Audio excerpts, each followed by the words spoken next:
I want to go back to the book of Genesis this morning, to go back to the beginning. And whenever we go back to the beginning, and typically when we look at the Hebrew Scriptures, many of us come with a preconceived notion about what God was like back then. I want us to look today as if God had not changed. And I want to give you some scriptures from the New Testament that will convince you that God has not changed. It's possible that occasionally he changes his mind based on the prayers of people, but his character doesn't change.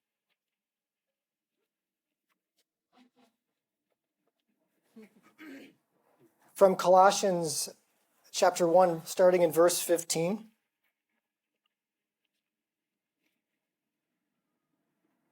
He is talking about Jesus. He is the image of the invisible God, the firstborn of all creation. For by him all things were created. We're going to be reading in Genesis about the creation. In heaven and on earth, visible and invisible, whether thrones or dominions.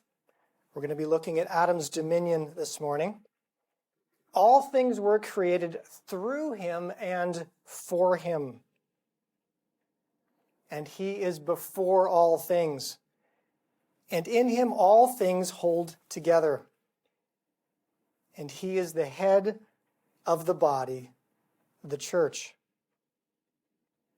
He is the beginning, the firstborn from the dead, that in everything he might be preeminent. For in him all the fullness of God was pleased to dwell. We are going to be looking at God in Genesis, and we have to remember that he hasn't changed. In him all the fullness of God was pleased to dwell. We read again in Hebrews chapter 13, Jesus Christ is the same yesterday, today, and forever. Has not changed.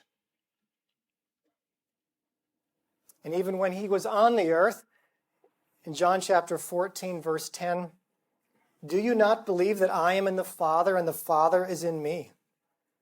The words that I say to you, I do not speak on my own authority, but the Father who dwells in me does his works.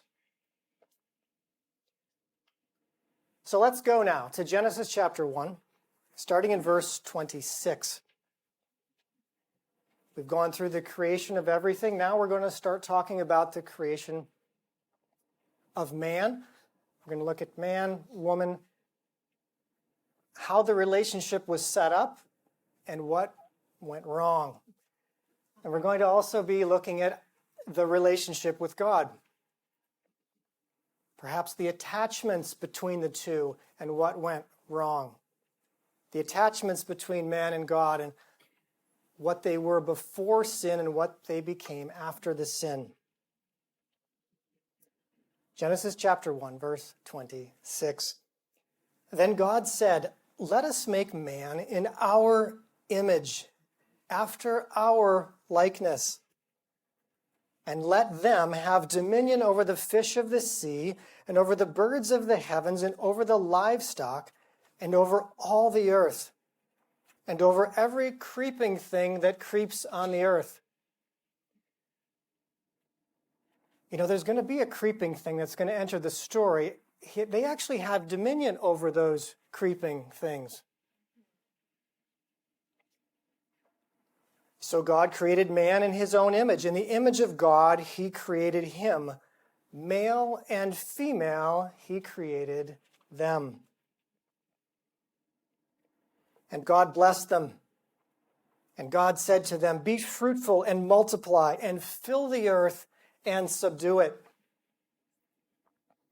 and have dominion over the fish of the sea and over the birds of the heavens and over every living thing that moves on the earth. And God saw everything that he had made, and behold, it was very good.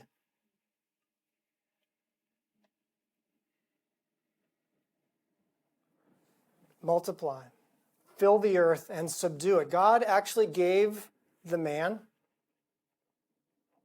the male and female, the man and his wife, he gave them a job. Were they supposed to stay in the garden?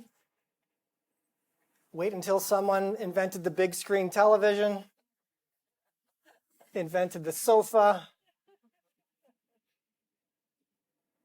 They were supposed to take the plan of the garden, what God had done in the garden,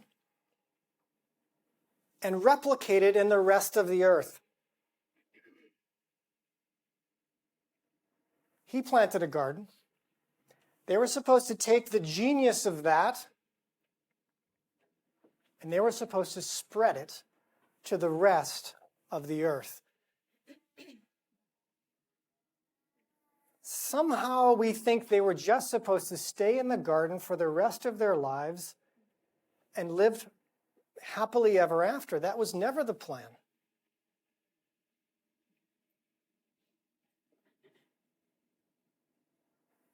God also wanted something else. I believe he wanted them to take their relationship with him and spread it to the rest of the world, to the rest of the earth, particularly to their children. Adam was supposed to give it to Eve. Eve was supposed to spread it.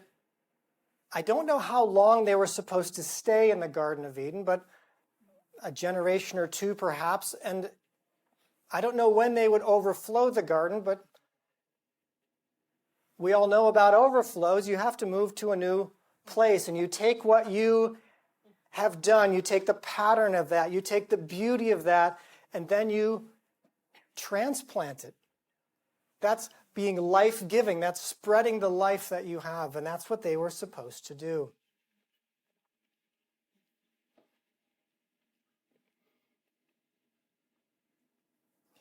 Genesis chapter 2, verse 19. Now out of the ground the Lord God had formed every beast of the field and every bird of the heavens and brought them to the man to see what he would call them. And whatever the man called every living creature, that was its name. This is one of my favorite verses in all of the Scripture. Most of us, when we hear this, we think that God brought the animals to the man to name them. It's very clear in this verse and also in the Hebrew that he brought them to the man to see what he would name them. If your dog has a litter of puppies, there are two ways that you could name them. You could tell your child, "Can you name the puppies?" Or you could say, "Sweetheart, come here. I want to see what you're going to name them." "Oh, this one's Friendly. I'll call him Friendly." "Daddy, this one has a spot. I'll call him Spot." And whatever he called them, that was its name. Do you see the delight of the Father in his child, in his Son? I want to pause for a moment right now because it's so important that you don't miss this. Do you have a challenge in your life? I imagine most of us do. The Father is saying, I want to see what you're going to do with this problem. I'm going to be there with you. You can do it. I'm going to see how you are going to handle that problem. It doesn't say that God wanted to hear what he would call them. He actually wanted to see it. He wanted to be with his Son, and he wanted to delight in his Son.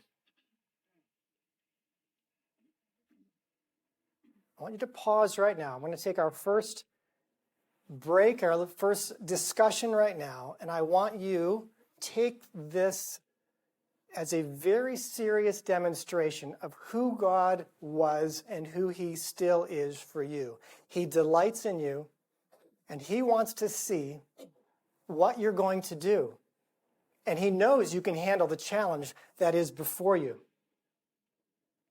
So pause right now and discuss among yourselves, what is the situation that you could say, this is a challenge for me? I want you to notice that Adam named all the birds, all the livestock, every beast of the field. This was a tremendous challenge. Probably he had never done anything like that. In fact, I know he'd never done anything like that. It was encyclopedic. It was amazing.